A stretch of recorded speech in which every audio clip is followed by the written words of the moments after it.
Dari HKBP Resort Parulian di pagi hari ini, saya menyapa Bapak Ibu serta saudara-saudara sekalian.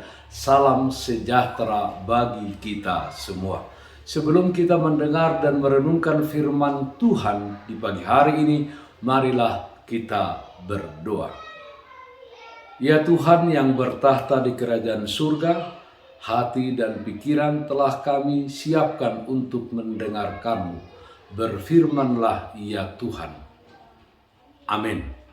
Firman Tuhan yang menjadi sumber kekuatan dan sukacita bagi kita di dalam melaksanakan segala aktivitas kita satu hari ini, Kamis 14 April 2022, tertulis dalam Injil Matius pasal 26 ayat 41, demikian bunyinya. Berjaga-jagalah dan berdoa supaya kamu jangan jatuh ke dalam pencobaan. Roh memang penurut, tetapi daging lemah. Berjaga-jaga dan berdoa. Saudaraku yang terkasih dalam Kristus Yesus, nats renungan ini adalah bagian dari peristiwa di Taman Getsemane. Saat-saat yang sangat penting dan menentukan di dalam kehidupan Yesus. Di Taman Getsemane, Yesus memanjatkan sebuah doa yang intens, yang sangat-sangat penuh dengan pergumulan dan penuh dengan kepedihan. Di saat-saat genting tersebut, dia mengharapkan tanda kutip sedikit pertolongan, sedikit persekutuan, sedikit kebersamaan dari para muridnya. Akan tetapi, yang terjadi adalah para murid yang diajaknya ke Getsemane tidak mampu bertahan bersamanya. Mereka tidak mampu untuk tetap berjaga. Saat tiba waktunya untuk berdoa mereka bersama, mereka malah tertidur. Mereka ingin tetap berjaga, akan tetapi mereka tidak mampu melakukannya. Para murid dikalahkan oleh kedagingan mereka, yaitu rasa ngantuk, sehingga tidak dapat terjaga, malah mereka tertidur. Saudaraku yang terkasih dalam Kristus Yesus, berjaga-jaga dan berdoa, dua hal yang harus kita lakukan agar terhindar dari pencobaan. Karena daging sebenarnya sangat lemah atau rentan terhadap godaan. Keinginan daging justru bisa memikat kita lebih daripada roh. Ketika roh kita kalah dibandingkan dengan kedagingan, maka berbagai hal jahat pun berpotensi menghancurkan kehidupan kita. Bagaimana caranya saudara-saudara agar kita mampu mengatasi godaan-godaan dari kedagingan ini? Dari ayat ini kita bisa membaca bahwa metode yang diberikan Yesus adalah berjaga-jaga dan berdoa. Keduanya harus dilakukan. Jangan hanya berdoa tetapi tidak berjaga-jaga, dan jangan pula hanya berjaga-jaga tetapi tidak hidup di dalam doa. Berjaga-jaga dan berdoa adalah kunci utama agar kita tidak menyerah kepada jebakan-jebakan si jahat yang sering kali masuk melalui berbagai keinginan daging kita yang lemah. Saudaraku yang terkasih dalam Kristus Yesus, dalam dunia ini beragam pencobaan-pencobaan yang kita hadapi. Itu tidak bisa kita hindari. Namun saudara-saudara, bisa kita atasi dan kalahkan.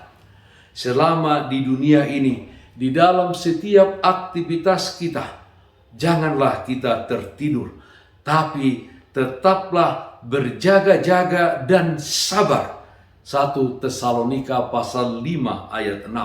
Sebab lawan kita, yaitu iblis, tidak bisa menelan orang yang sadar dan orang yang berjaga-jaga. 1 Petrus pasal 5 ayat 8 mengatakan, sadarlah dan berjaga-jagalah. Lawanmu si iblis berjalan keliling sama seperti singa yang mengaum-ngaum dan mencari orang yang dapat ditelannya. Selalulah tekun untuk berjaga-jaga dan berdoa. Dan marilah kita melengkapi diri kita senantiasa dengan pedang roh, yaitu firman Tuhan. Jangan lewatkan saat-saat teduh di dalam kehidupan kita. Dengan saat teduh kita bisa membangun hubungan yang terus dan yang akrab dengan Tuhan. Jangan berhenti saudara-saudara untuk terus membekali diri kita dengan firman Tuhan yang hidup. Pastikan bahwa roh kita cukup kuat untuk mengatasi setiap pencobaan dan persoalan yang terjadi di dalam hidup kita di tengah-tengah dunia ini. Berjaga-jaga dan berdoa. Amin. Mari kita nyanyikan buku Ende 224 ayat 1, Jalo Tangaku. Jalo tangaku tio pawo Tuhan, ai nagaleau somardongan ho, rap dohot ho, hipas doau mardalan, mamolus parma raan sonang do.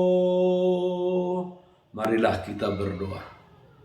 Terpujilah namamu ya Allah Bapa di dalam surga, atas kasih karunia Tuhan yang melimpah di dalam kehidupan kami. Ajar kami dengan kuat kuasa Roh Kudus-Mu di dalam menjalani setiap perjalanan dan aktivitas kami di tengah-tengah dunia ini, untuk senantiasa berjaga-jaga dan berdoa. Karena banyak pergumulan-pergumulan hidup yang kami hadapi di tengah-tengah dunia ini, yang jika kami tidak waspada, maka kami akan ditelan hidup-hidup menjadi orang yang tidak berkenan di hadapan Tuhan. Kiranya Tuhan, kami dikuatkan dengan firman Tuhan di dalam kehidupan kami, berjaga-jaga dan hidup di dalam doa ini. Kami berdoa yang sakit Tuhan sembuhkan, yang berduka Tuhan berikan penghiburan. Di dalam satu hari ini, ketika kami melaksanakan setiap aktivitas yang berkenan di hadapan Tuhan, kuatkan kami dan hadirlah Engkau memberikan bagi kami sukacita. Di dalam nama anak-Mu Tuhan Yesus Kristus kami berdoa, terpujilah namamu. Amin.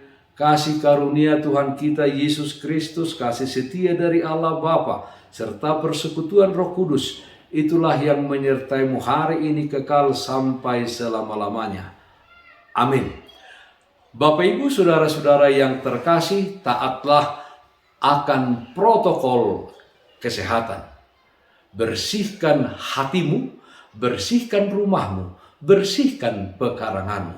Tetaplah berdoa kepada Tuhan sumber berkat dan anugerah di dalam kehidupanmu. Salam sehat, tetap semangat. Tuhan Yesus memberkati kita semuanya. Shalom.